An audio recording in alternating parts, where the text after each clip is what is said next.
this message. We are Ken Jennings and John Roderick. We speak to you from our present, which we can only assume is your distant past, the turbulent time that was the early 21st century. Fearing the great cataclysm that will surely befall our civilization, we began this monumental reference of strange and obscure human knowledge. These recordings represent our attempt to compile and preserve wonders and esoterica that would otherwise be lost. So whether you're listening from an advanced civilization or have just reinvented the technology to decrypt our transmissions, this is our legacy to you. This is our time capsule. This is the Omnibus.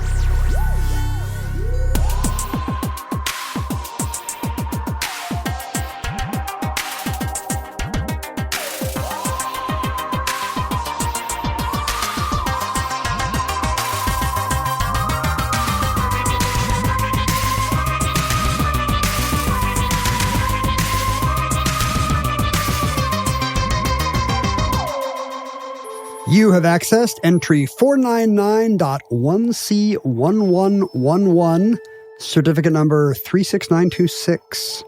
Free to be you and me. And you and me are free to be. And you and me are free to be. You and me. Oh, even the way you said it. Gen X is just filled with little warm, joyful shivers right now.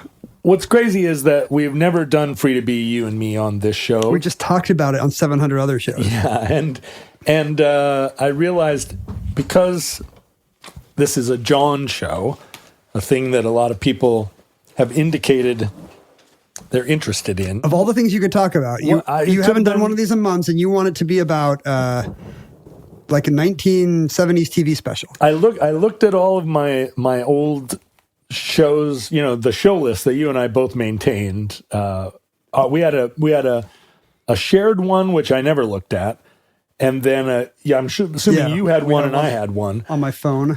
And I was like, okay, well, there's a lot of shows here about missiles, and that's what people already do, right? When you have them on, they're like, John wants missile shows. Yeah, they're like, oh, I've got another show about a railroad.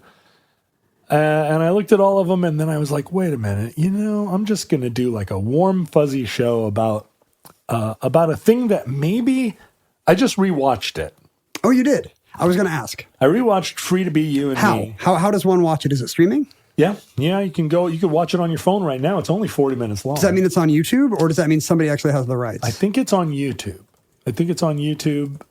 It was broadcast on HBO. I mean, I think the record's never been out of print. The book's never been out of print. It's not streaming. It's not. So it was YouTube. Yeah, it just means you found an online video. I think we had it on VHS when I was a kid, and I saw it on, I believe, what would a projector in my kindergarten class have been? Were there 8mm? 8mm projector on a cart. It is my primal memory of watching something from a cart and just being gobsmacked. And like to this day, I remember like the emotional impact of that. And I'm not sure if it's because I'm seeing a movie in school, something that I had never imagined. Right. Or if it's because I was in kindergarten, or if it actually was like just something about the music, the animation with the horses at the beginning. Like it really is like you're seeing something great, Gen X. You've never seen this before.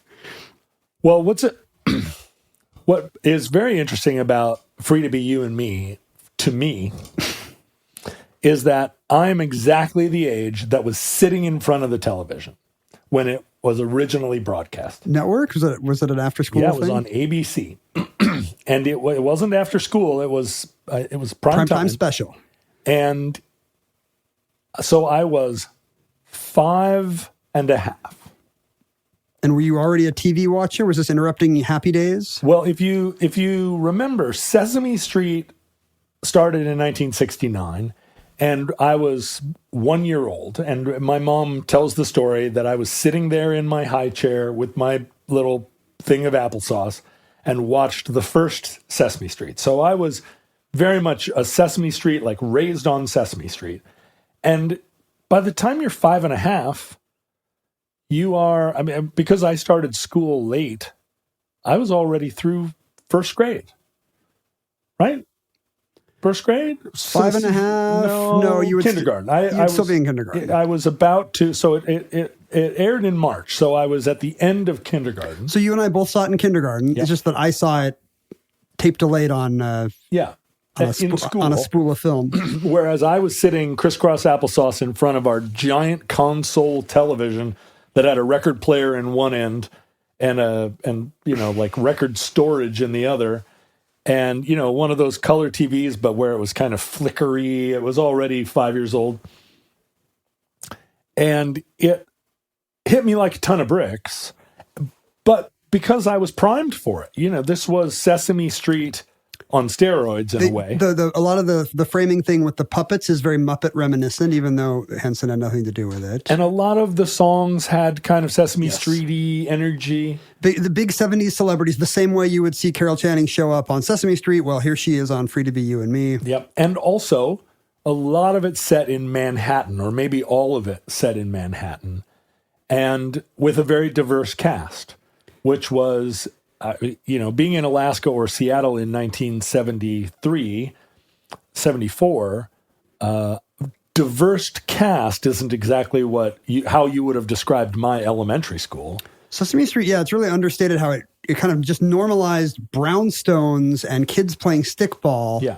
And I think at the time people noticed this. Like normally you would watch a kid show and it would be a farm or something. And this was the crazy high concept thing was, what if these kids were in a city? Because who needs literacy and education is kids in the cities, and we want them to see their environment. But like for us suburban kids, it was also huge because that just normalized that kind of, my default idea of childhood is kids playing with a hydrant in the Sesame Street credits, a thing that I've never seen in real life. Yeah, me too. And I think the premise of Sesame Street was, as you say, it's the kids in the city, the poor kids, really, that are not going to get access to Montessori education. And and this is maybe the first nationwide public television show that's going to try and incorporate those kids. It's not just that there's going to be one black kid in the crowd like there would have been on some other earlier show. It's like the default view of the show is the kids of New York City who are black and brown and everything else. And like you say, I had never seen a concrete jungle. I had never seen a housing project or a brownstone or kids playing in a fire hydrant or if you look at in fact, I have the pictures right there. If you look at my kindergarten class, there are no people of color except for one Italian kid. Really? Who stands out. And I think later on there were some Asian kids, and by some I mean one, in my class. But to watch Sesame Street was to be introduced to very much another universe from the one I was in. I saw it young enough, and maybe you did too, that I just assumed that was the default universe. It wasn't just like, oh, interesting, there's diversity on Sesame Street. What's crazy about Free to Be You and Me, if you watch it now, there are things that we would look at and think... It looks like there's stuff in it that seems like performatively woke leftism, even by today's standards. There's that, but there's also some things that by today's standards, it's very gender normative in the sense that there are only two genders. Yes. There are no gay characters. It's actually a little bit reductive through modernized to be like, hey, ladies can be construction workers too. That just seems like... then they're going to get married. Yeah. And, moms can be construction workers. And dads are dads. And part of it is that it's Marlo Thomas, who is, extremely wife-coded. Yeah, and even then, 35. Yeah. Right? She was born in 37. So she's just a little bit younger than my mom. Also, I had the hugest crush on her. I think that's so did I. I think that's part of Gen X's Free to Be You and Me fascination is that the boys, like the Marlo Thomas is a stone fox. But there's also a scene in the show where she is sitting kind of with like not a bouffant exactly, but definitely not a hippie haircut. Like she's permed? It's sprayed up. It still kind of has a 60s go-go boots look. But she's sitting, just talking candidly to a group of kids. I can picture it right now. Yeah, a group of 5-year-olds. I know every segment of Free to Be You and Me. And she's like, do you like your brother? Do you ever tell your sister that you love her? And the way she's talking to the kids, it just feels like the kind of like feminist mom that you trusted, that you loved. She was so gentle. She was so personable. I remember watching her as a kid and just being like, wow. She didn't and doesn't have kids. She has Phil Donahue's 5 sons that she raised. Phil Donahue's 5 large sons who all look like Phil Donahue with the hair and the glasses. No, I don't know. Wouldn't that be great if they were just different sizes, but they all looked like Phil Donahue? I've never seen a picture of Phil Donahue's 5 sons, but I can only imagine. But so Marlo Thomas was already a real fixture in the American cultural scene, and it started when she was just a kid. Her father was Danny Thomas, beloved star of stage and screen. Was she a child actor? I never saw her before that girl. No, but she was like a young actress. I mean, even by the time of That Girl, she was 30. But she appeared in a lot of Broadway shows. She was a guest on Bonanza, kind of one of these things where she was a Nepo baby, but also a talent. And she was pretty. She was in the London Barefoot in the Park. Elizabeth Ashley did not do the London production. Right. Oh, that's interesting. So she was a contender in Broadway. And so by the time That Girl got pitched, and That Girl was a television show about a single woman living in the city, or a young single gal living in the city. It beat Mary Tyler Moore to market, I think, right? Yeah, and it was when the original pitch went to the network, they were like, who would want to watch a show about an unmarried girl living in the city? Like, how boring is that? Today it's like the definition of what people would want. It's like, it's synonymous with adulthood and glamour. And at the time, they're like... And it was a very popular show. It ran for 7 years, I think. Well, no. I'm sorry. It ran for 5 years. It was from 66 to 71. But if you think about 1966, like it's a pretty exciting time, but it's before the Summer of Love. It's also before hippies, really. It's before feminism became a national movement. It was, all that stuff was nascent. It was bubbling up. But That Girl is wearing go-go boots. I mean, she's a cute girl. Even though she's, going to the office or whatever. Going to the office. And she has a boyfriend. The show never shows them spend the night together, or I think even imply. But she's not that girl. But no. But Marlo Thomas took a very active role in the theme, in the vibes of the show, in the themes of the show. And as time went on, she had a lot of say in how That Girl portrayed her that girlness. And when probably soft power, right? She back then she would not have had any kind of producer credit or anything. She would, her influence is all just, the culture of the show. Except by the end, she is the star, right? And they can't make the show without her. Yeah. So she's got that. And for the final episode, the show was, its primary sponsor was Clairol. So Clairol had a lot of and these are the Mad Men days, right? So Clairol is meeting in a meeting room and saying, okay, for the grand finale, she's going to marry her boyfriend and move out to the suburbs. It's a happy ending since Shakespeare. Happy ending. And Marlo Thomas said, no, that would betray to my entire audience. It would betray the idea that a single woman could live in the city and be an interesting and viable person all by herself without a man. I'm not going to marry her off. And it was really a contention between, the sponsors. The sponsor had a lot of leverage back then. It did. And in the end, the final episode, she takes her boyfriend to a women's lib meeting. That's instead of the wedding? Instead of the wedding. It's second wave feminism? And according to her, it satisfied no one. It didn't make her audience happy. It didn't make anybody happy. But that was her, like, she was creatively happy. Her big thing. And what's interesting is I always and this is maybe just like kind of you absorb it through the culture. I always put Danny Thomas in the larger group of kind of Jewish comedians, because Thomas feels like one of these Ellis Island names that you would adopt as a way of, well, just because every other comedy leading man of the time on TV was and sort of dark, complected, and with that sense of humor. But Danny Thomas is actually Lebanese and Lebanese Catholic. And her mother Amos Muziad Yakub Kairuz. Yes. Her mother is Sicilian. Oh, is that right? Yeah. So Danny Thomas, he became in some ways even more famous for starting St. Jude's, the Catholic Children's Research Hospital. And so Marlo Thomas was coming from, a very different side of Hollywood showbiz.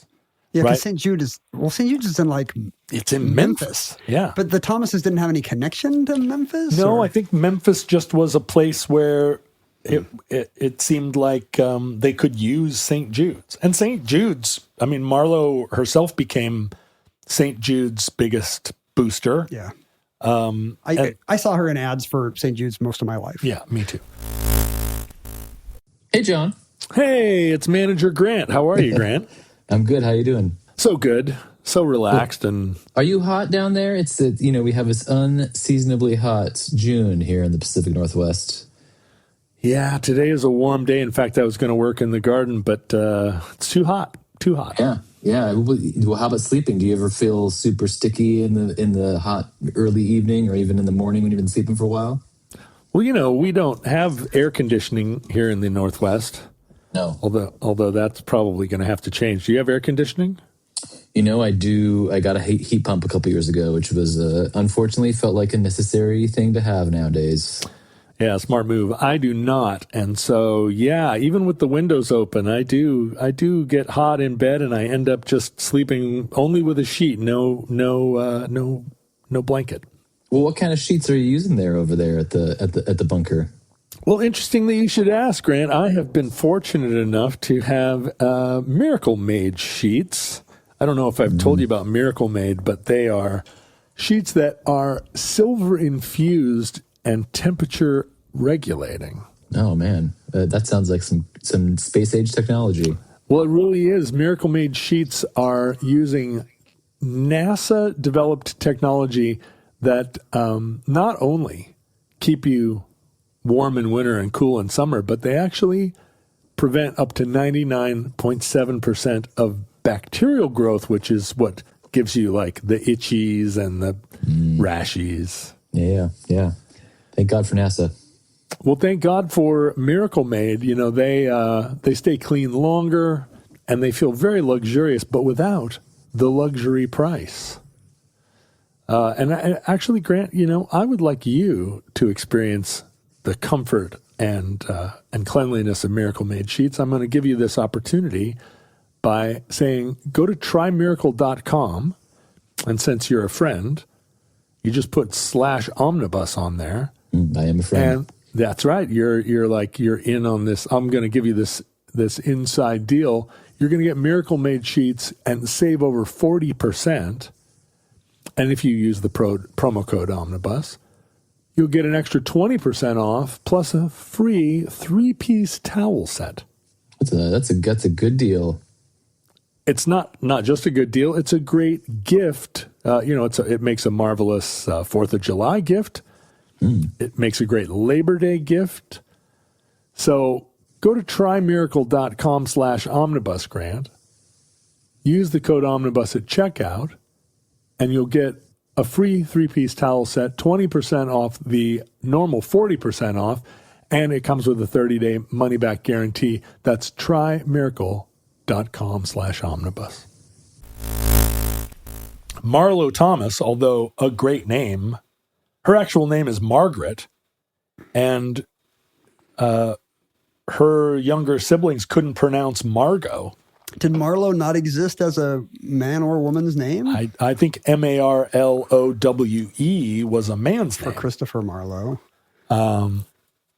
But Marlo with an O, she's the earliest and maybe only exemplar. Yeah, I can't think of other. After That Girl ended in 71, she was a big star, and she was going back to Broadway. She was transitioning to making movies. She was doing what you would expect in 1971. But the world had really changed by 1971. Have you been watching the documentary series on 1971, the year that changed music? No. It's a really, I don't remember which of the streaming services it's on, but it's a series of episodes talking about all the different music that came out in 1971. I was listening to a lot of Neil Young in the car last week in the Dakotas, so I'm sure I'm.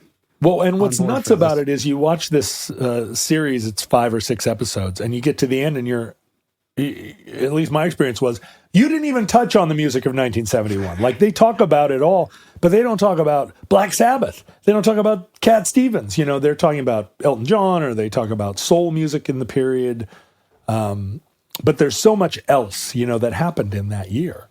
A real transition that we don't often think of it as being a pivot point. We think of 1968, you think of 76. Sure. But so much changed then, and it was what we think of as, or you can trace a lot of what became second wave feminism to 71. How so?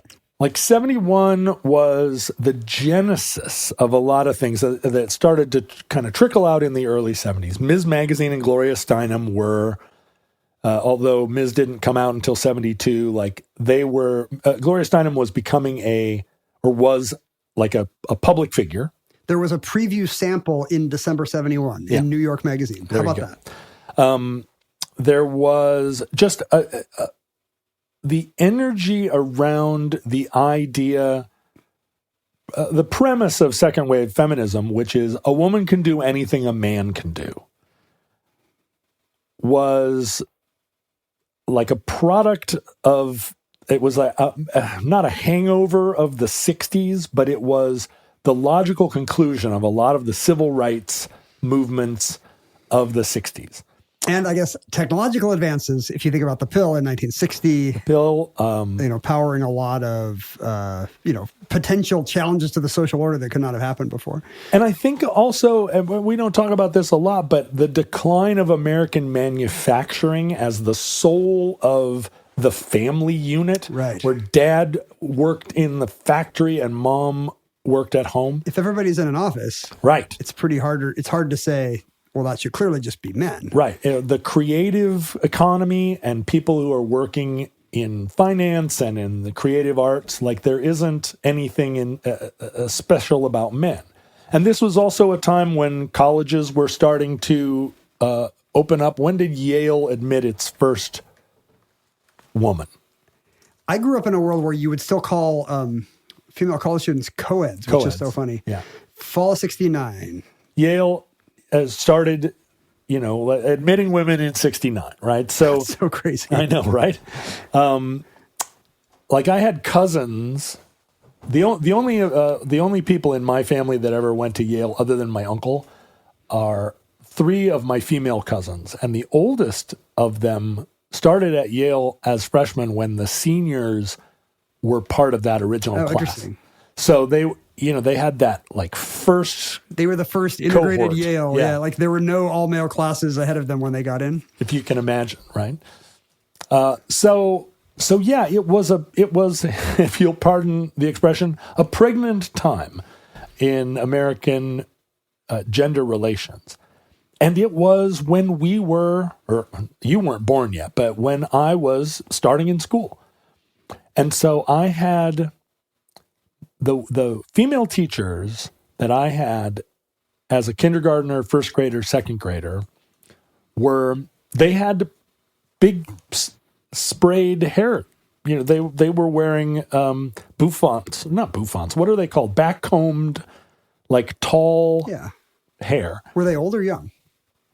Well, my kindergarten teacher was young, Mrs. Christ. And although she was sort of go-go boots, she was she was progressive. And my mom was very feminist at that period. And Sesame Street was feminist. And so there was never a time in my life where I didn't understand that a woman could do anything a man could do. That being the standard of what was considered equality, that a black person could do anything a white person could do, and a woman could do anything that a man could do. Those now feel a little bit like kind of limited, like training wheels. Yeah, a little bit of a small view of what we're looking for when we talk about civil rights or equity or shared rights. But still revolutionary then. Revolutionary. Absolutely. Just like there were a lot of people who disagreed. And I think there are still a lot of people that disagree. This is part of the weird bro manosphere world where there's now a tremendous pushback on like which men can do man and it felt like for decades there wasn't any pushback. I didn't realize that was a pendulum that could even come back, that at some point the pendulum would be, and of course your wife should be sitting at home darning your socks. Like that was not, I did not see present. that coming. No, that was not present, at least in the United wasn't just States. that was losing, that it was like it didn't exist. It was utterly gone unless you were a member of a weird cult. Exactly. But I think what happened in the 70s, and maybe during this same period, was there was a co-theme that said women are different than men, and what the world needs is that. Not that women can do anything that men can do, but that men should be learning. Yeah, men are kind of the problem because they see the world as only encompassing skills that are unique to them. And so women aren't just trying to be construction workers.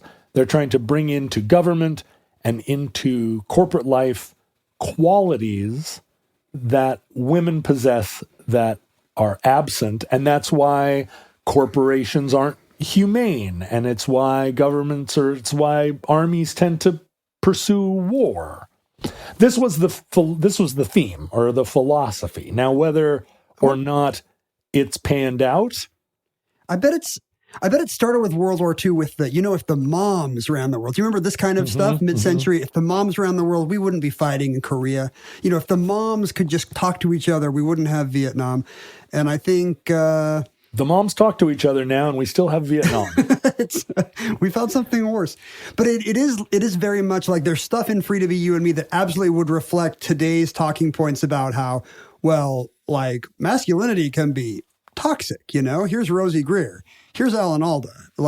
And that's, I think, what's incredible about it in terms of if you haven't seen this, if you're younger than we are, if it wasn't part of your schooling, it's easy, and I think we see this a lot on social media, and it's one of the things that liberal Gen X gets so up in their britches about, is that most of these ideas existed in our lives in 1975. It was, we were already very, very much talking about equity, gender equality, toxic masculinity. Mr. Rogers was telling us that, you shouldn't be afraid to cry. You should express your feelings. Somebody made fun of this guy because he took ballet lessons, but they shouldn't have because now he's a running back. That's right. Like this was just into our veins. And it's very easy to look at Free to Be You and Me and nitpick it on the fact that there aren't any trans people in it. But in terms of it being 1 star, in terms of it being a product of its time, its genesis was that Marlo Thomas was talking to her sister about her niece, Dion, her sister's daughter. Okay. And wanting her to grow up in a world where she didn't have to spend 30 years developing an identity as an empowered woman. Because Marlo's remembering her own journey, life and all of her friends, right? They all are 30 years old, and it took them that whole time to say, wait a minute, I can do anything a man can do. And of course, this was what my mom wanted for me, right? She wanted me to be raised in a world where I was a good ally. And that wasn't the word that she would have used, but she believed, as I think we continue to believe, that if you raise a young man with the idea that women are his peers and equals and partners, and not that women are subservient or are different even. Yeah, not a second category. Then what you'll be creating is a world where that equality and that equity is just baked in and no one ever second guesses it. And I think we did think that's what had happened. It seemed like it had happened, yeah. Right? My generation, there wasn't going to be, in my high school class, there was no question that the kids that ran student government and the people that were smartest and going to the best colleges were all the girls. And the guys were always just, playing catch up. And it wasn't. There was no panic about it. There was no problem. The way I think we now are told to remember, like, men are endangered in college campuses. No, it was like, thank God the girls are running student Congress. They do such a much better job, but it wasn't a threat to the boys. Right. The boys were like, yeah, and there wasn't toxicity in it. There wasn't even the we're the dumb sitcom husbands even. No, we didn't have that. Like that, yeah, that dynamic. Maybe you could argue that it was a kind of a offshoot of that, but I think that there was some of this sense of like, well, actually, the women are better at running student Congress, but when it comes to doing business, the kind of cutthroatness of it, the hard edge you have to take if you're going to be successful in business was a thing that was better for boys. And I wasn't aware of all the soft barriers. For the first few decades of my life, there were, so many things keeping women out of boardrooms and away from promotions. And I think I was still kind of in the sunny meadows of free to be you and me. But what Marlo Thomas realized, she started to read a book to her niece Dion that was called "I'm Glad I'm a Boy, I'm Glad I'm a Girl."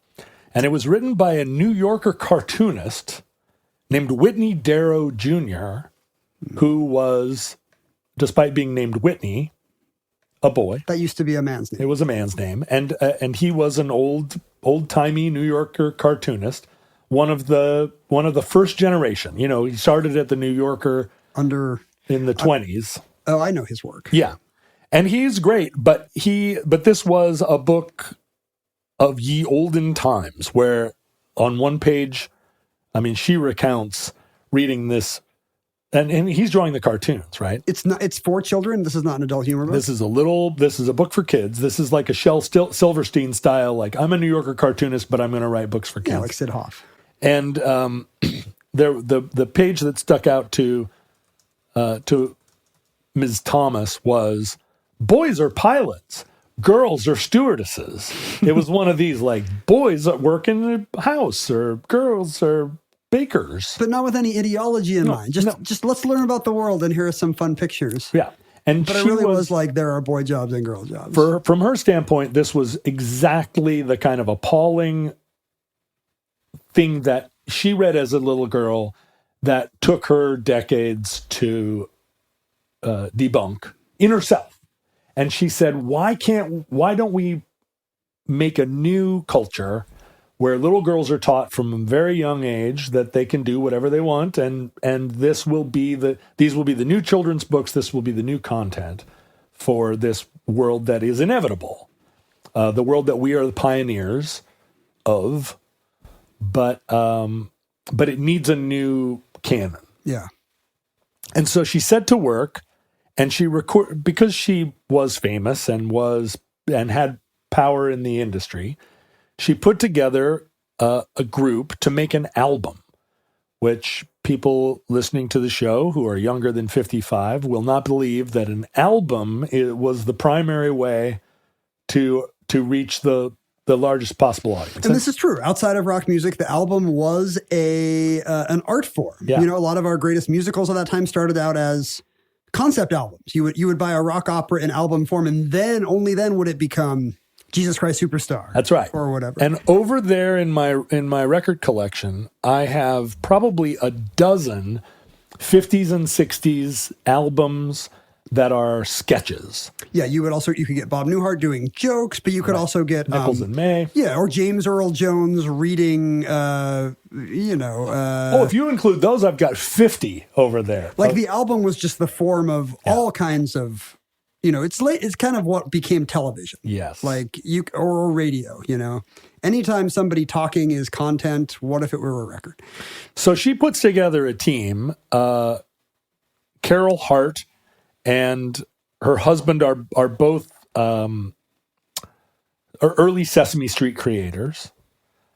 She gets Alan Alda, who we think of as only being a 70s star, but Alan Alda was a star of Broadway. Yes. He all through the 60s. And they're both Nepo babies. They're both sons of actors of the previous generation. Right. Or children of. And she puts together a cast to make a record album of skits and songs written by composers, and Alan Alda writes several of the scripts, and she gets like a cast of like a genius cast of people that we think of as the people of the time. Harry Belafonte, Mel Brooks, Carol Channing. Like if you think about, it's just basically every Muppet Show guest. Yeah, it's the Johnny Carson show couch. Rita Coolidge, Roberta Flack, Rosey Grier, who was at the time one of those football players that had transitioned to being a part of the culture. TV guest guy. He was enormous. There's clearly an attempt to make sure people of color are represented here. Yep. And just in those last four names. Dustin Hoffman, a teenage Michael Jackson, Chris Christopherson, because he was the most beautiful man in the world at the time. Tom Smothers, Dionne Warwick, like very diverse. And they wrote like the arc of a television show in the form of skits. And when I told you we were going to do this show, you were like, I know every skit. I can sing those songs right now. Yeah. People with children, busy with children and things that they do. There are a lot of things, a lot of mommies and a lot of daddies can do. What's the song that Roberta Flack and Michael Jackson sing? When I get older, will I be a something? Will I be big and strong? I don't know that song. When I grow up. It was originally, on the record, it was performed by Diana Ross. Oh, really? Yeah. It's Roberta Flack on the show, right? Roberta Flack and Michael Jackson but if duet. we go up, do you think we'll see that you're still like you and you're still like me? They're incredibly catchy little numbers. What's crazy is when I rewatched it, I remember all the bits and I remember it all. But when it came to When We Grow Up, and it started and I was like, oh, this song. And then when it got to the chorus, I just burst into tears. And I sat and just couldn't control. I cried through the whole song because that hook, I don't think I had heard since I was 6 years old, 5 or 6 years old. But it's weird how good your mind is at that age at remembering the songs you like. And it was so threaded into my soul that the idea, that because of the messages of this show, that we were free to be us, and that, and the skits, in particular, the skits where Marlo Thomas and Mel Brooks are two baby Muppets in a nursery. They've just been born. And the show starts with them arguing about who's a boy and who's a girl. And as a 5-year-old, that was so delightful. And so it felt a little transgressive. It did. It was. Is there some moment where they look down and then they realize they're boys and girls? They go to because Mel Brooks is convinced he's a girl and he's convinced that Marlo Thomas is a boy. Although she's arguing like, I'm not so sure about that. Like it could be anything. I want to be a. See, there's your trans character. Yeah, I want to be a steamship driver. Trans icon Mel Brooks. But then the nurse comes to change their diapers and she's like, I'm a girl, and he's like, I'm a boy. I remember now. It was so to me as a little kid, just like rolling on the floor laughing at these babies talking about who is a girl and who is a boy. But also the message that that's not a thing you would know until you looked in your pants. It's not a thing because she wasn't born to be a housewife. She wanted to be a construction worker. And he liked dolls and singing and lace or whatever. It's a weird kind of essentialism about babies. It was. But those two, the babies, are the reoccurring theme throughout the show, and they kind of come in that kind of like the old men in the Muppets, right? They come in between skits and have a little bit. Yeah, that's the through line. But so then it goes, and there's songs. Harry Belafonte comes out and sings.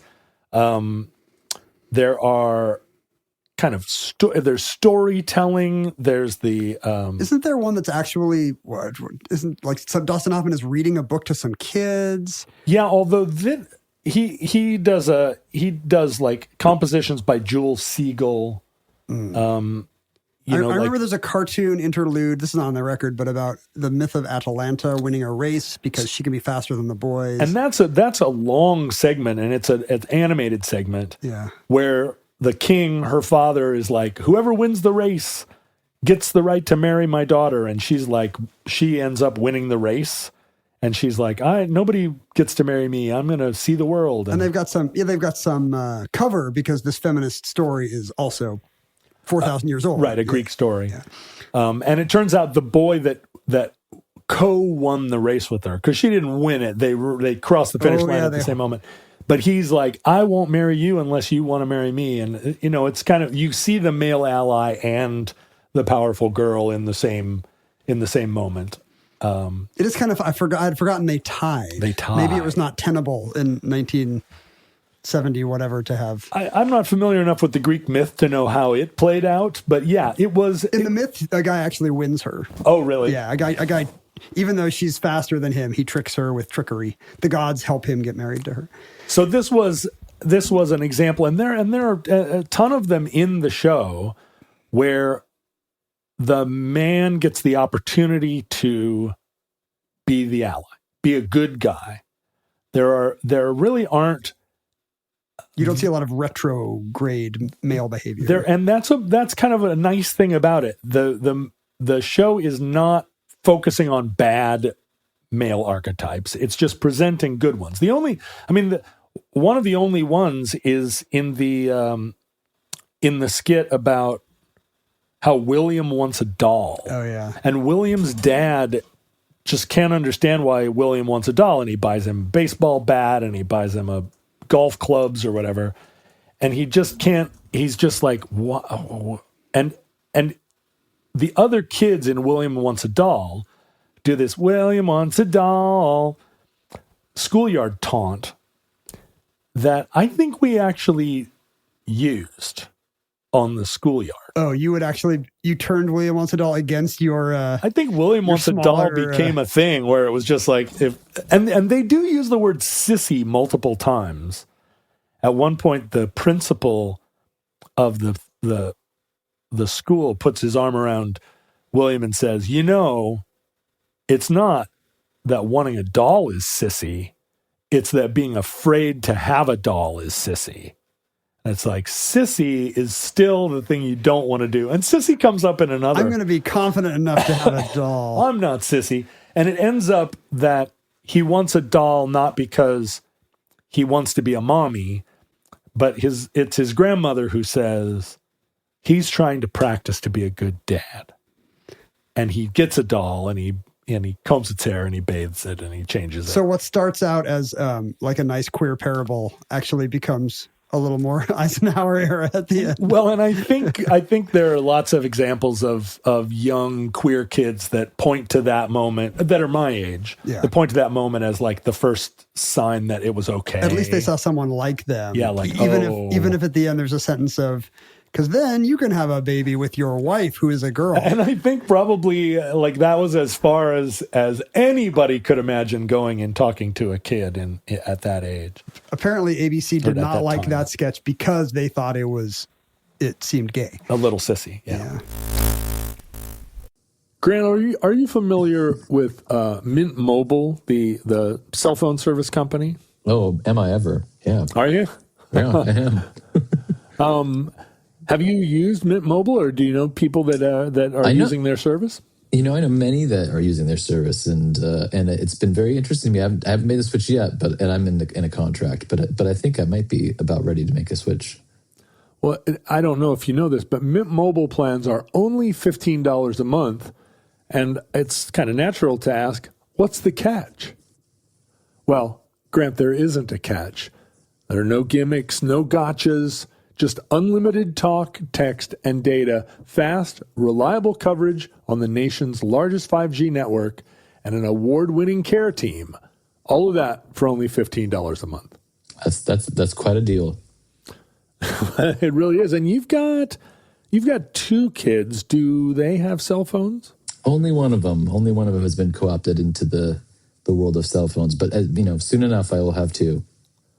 Well, on behalf of the one that has a cell phone, they can bring their current phone and current number. So you don't need to buy a new phone. You don't need to change any of your deets. You choose from a 3, 6, or 12-month plan, and then goodbye to your monthly bill. Right.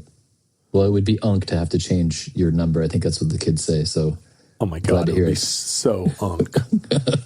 So, in order to not be unk, here's how you get your new wireless plan for $15 a month. You go to mintmobile.com/omnibus. That's mintmobile.com/omnibus. I know you know to put the /omnibus on there. You'll cut your wireless bill to $15 a month. Just go to mintmobile.com/omnibus, Grant. That's it. There's no catch. $45 upfront payment required, equivalent to $15 a month. New customers on first 3-month plan only. Speeds slower above 40 gigabytes on unlimited plan. Additional taxes, fees, and restrictions apply. See Mint Mobile for details. And then, very famously, Rosey Grier, this enormous football player, this big black guy, sings a song about boys being able to cry. It's all right to cry. Crying takes the sad out of you. Did you know that? Crying takes the sad out of you? It doesn't for me. It's all right to cry. Yeah. It just exacerbates the sad. It might make you feel better, I think he says. I'm not so sure, but yeah, I guess. It looks like a 70s, if I remember right, it looks like a 70s variety show. He's on some kind of a mylar stage, He's sort of sitting on a loop-side stool, stage. yeah. But it's like transparent, so you can kind of see from beneath him. And it was, when you watch it now, it's like, well, this isn't really a very good song or a good rendition of it. But at the time, it was like an earthquake in terms of... He's a pro athlete. He's a pro athlete. He's the most manly of the manly, and he's saying it's okay to cry. But I feel like he did have a brand where he's like, also, I knit. Like, if you saw him in an American Express commercial, that was part of his thing. Rosey Grier actually published a book in 1973 called Rosey Grier's Needlepoint for Men. There we go. So he was for sure like, he played for the New York Giants. He played for the LA Rams. And then weirdly, I didn't know this. Did you know he was a bodyguard for RFK? And he's the one... I can see why you'd leave that off your resume. He's the one that actually got the gun out of Sirhan's hand. And this is after his NFL career? After his NFL career. He was, on that day, he was Ethel Kennedy's guard while RFK was giving the speech. Because he was a big name. It's weird to have celebrity bodyguards. It is. Huh. But this was a time when celebrities were in politics, if you can imagine such a time. Well, in politics is one thing, but basically de facto Secret Service is a little weird. Well, what we haven't even talked about yet is that this record came out and was so popular that they made it into a television show starring all of these people. So when we're talking about the television show, it came out a year after the record, and a book came out with it then. The initial projections were that the record would sell 10,000 copies. It was a kid's record, yeah. But the record went gold and then ultimately went platinum, and I think now is a diamond record. Wow. And so the television show got made, and the TV show, when it aired, had a 27... you would know what these things mean. A 27 share? I think that means literally 27% of households, not people with TV on, but all American households were watching it. Pretty incredible. It was massive. And the show won an Emmy.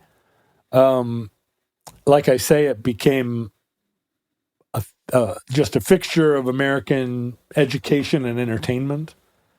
One thing I don't know is, and maybe you'll tell me, was there backlash at the time? Certainly social conservatives existed then, even if the religious right hadn't really got its act together. Like I'm sure there were a lot of people who would be happy to say, actually, women should be in the home and godless Marlo Thomas shouldn't be putting this on TV. Was there pushback? There was a ton of pushback, and one of the things was that all the proceeds went to the brand new Ms. Foundation for Women that was started as an enterprise that Ms. Magazine was it was embedded in the Ms. Foundation. The idea being that all of the proceeds of Ms., the magazine, and Free to Be You and Me, and many other things besides, would go into scholarship programs, grant writing. The Ms. Foundation would become like a major foundation supporting women's, not just rights, but women in business and culture. And I think as time went on, they realized that making a magazine run at all requires all of the money. The margins are very thin. And so they separated Ms. You can't Magazine. also be reading grants. No, that's right. And so the Ms. Foundation and Ms. Magazine kind of became separate enterprises. But the Ms. Foundation is what is, and Gloria Steinem at the time was a very controversial figure. So just this idea that the Gloria Steinem's in your kids' classrooms and on ABC TV telling your boys to cry with their dolls.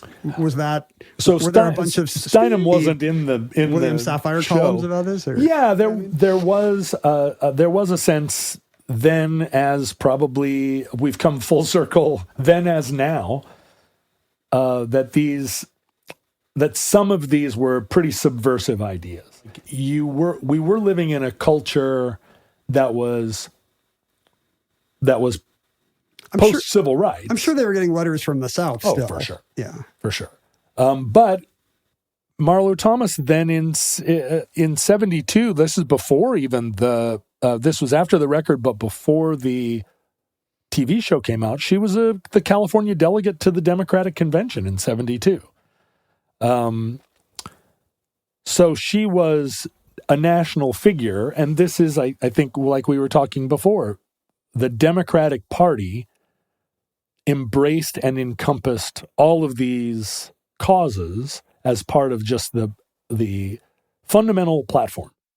Marlo Thomas then, this became a franchise, right? There are a few other... Is that true? Are there spin-offs? I don't know anything but the original. Not a ton. Did ABC want a sequel? One came out in the 80s, but it because there was a book, because there was an album, because this was a show that where the music became kind of ingrained, it was obviously a leaping off point for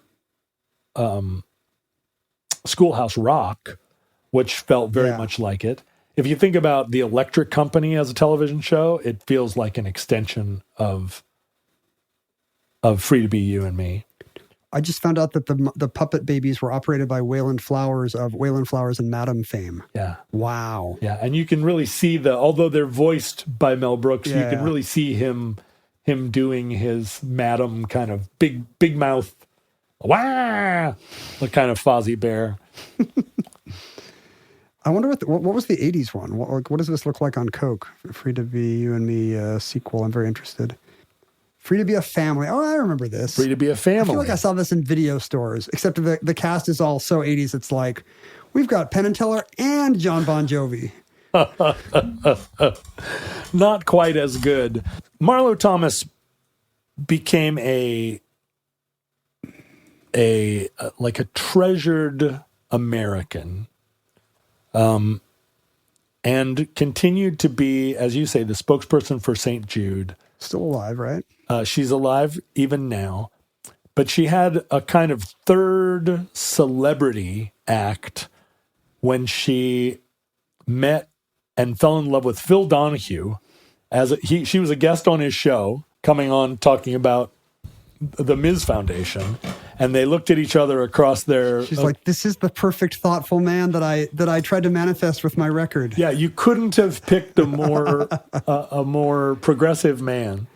And they, against all odds, like we said, she was stepmother to his 5 sons. They were married for 44 years until he died. His death. Until his death in 2024. She's still alive, 88 years old. In 2014, she was awarded the Presidential Medal of Freedom by President Obama.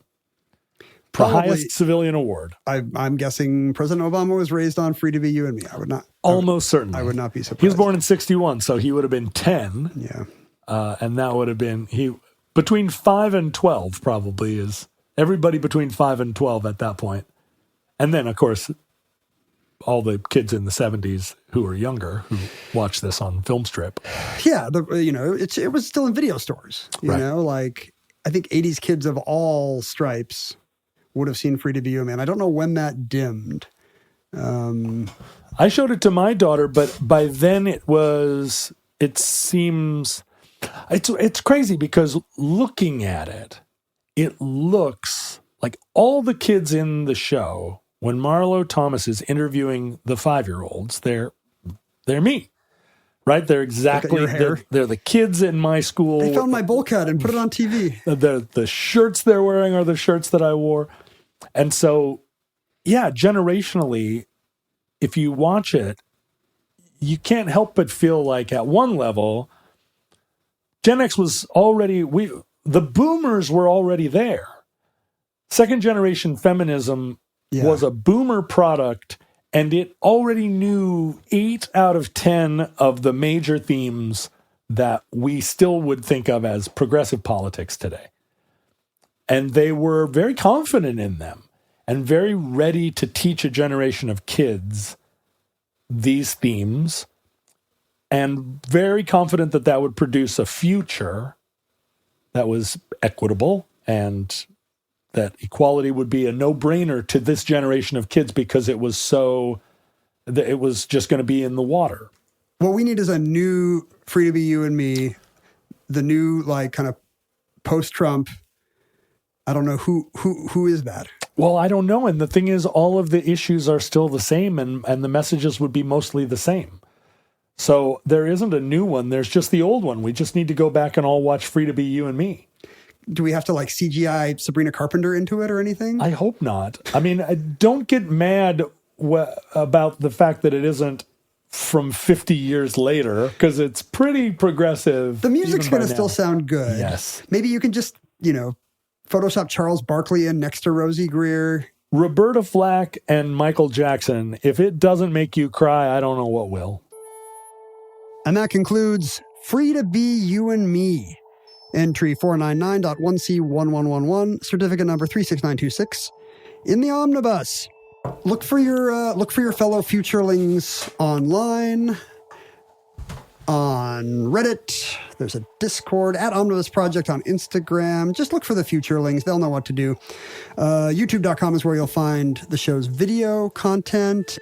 So go to youtube.com/@theomnibusproject. If you have ideas for Omnibus, that's something you can submit. Go to omnibusproject.com/submit.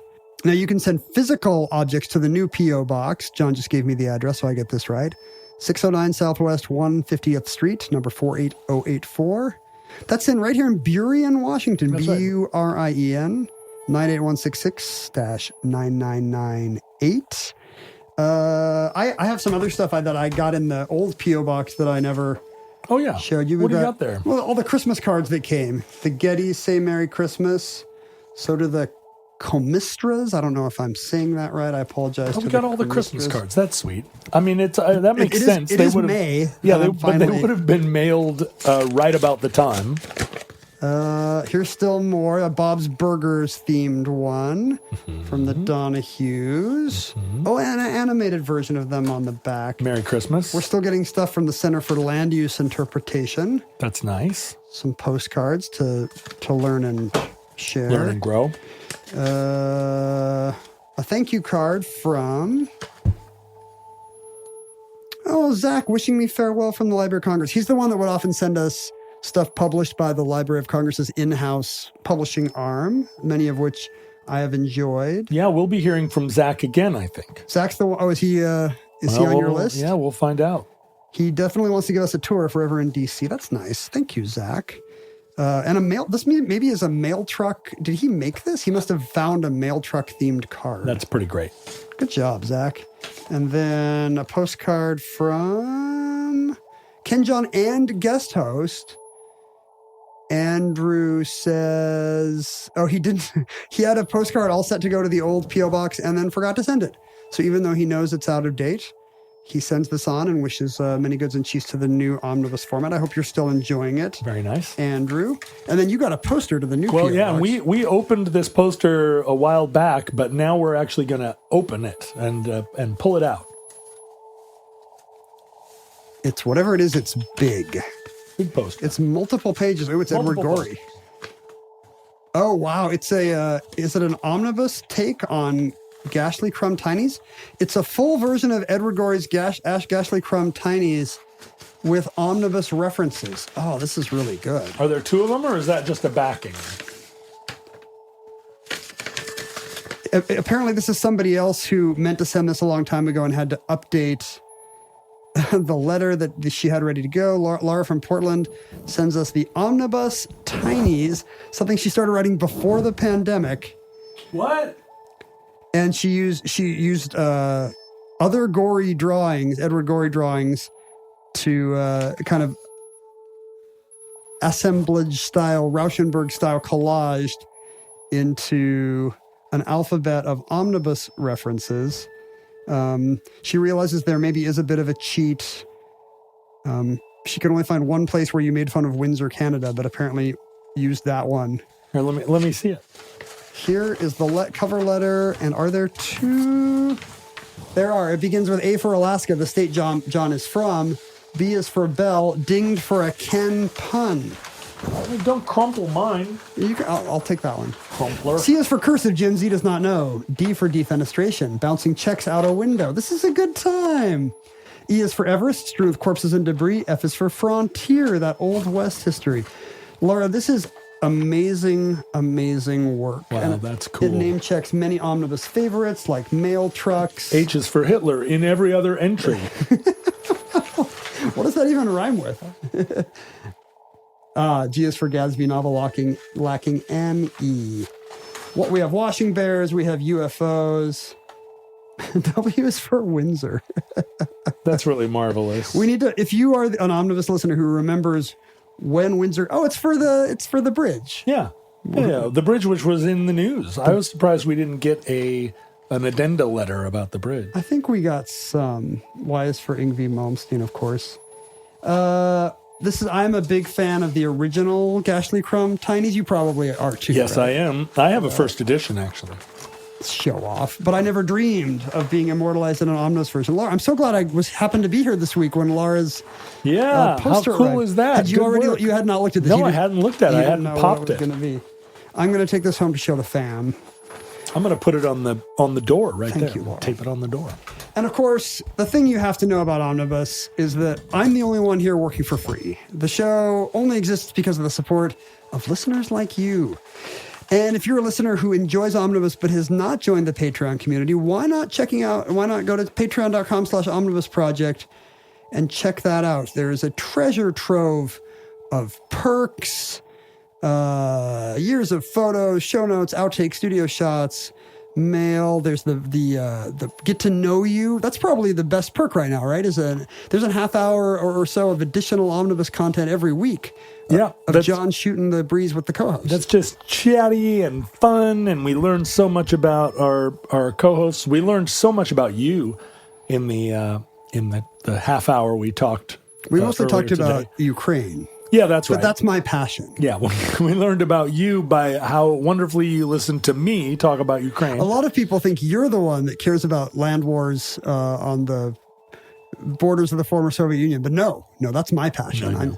That's why we hang out, so I can I can hear you talk about that. Thank you to all our supporters. I'm still, even though I'm an emeritus host, I'm still very much part of the Omnibus team here. Executive producer. Love talking to John about what's going on with the show. Right. And I actually read quite a bit about the new episodes, even though I rarely listen to podcasts. I do always see, oh, hey, they're doing a show about WWE post kayfabe era, and I'm filled with love once again for everything Omnibus can be. Futurelings, from our vantage point in your distant past, we have no idea how long our civilization survived. We hope and pray that the catastrophe we fear may never come. But if the worst comes soon, this recording, like all our recordings, may have been our final word. But if Providence allows, we wish you many goods and cheese and hope to be back with you soon for another entry in the Omnibus.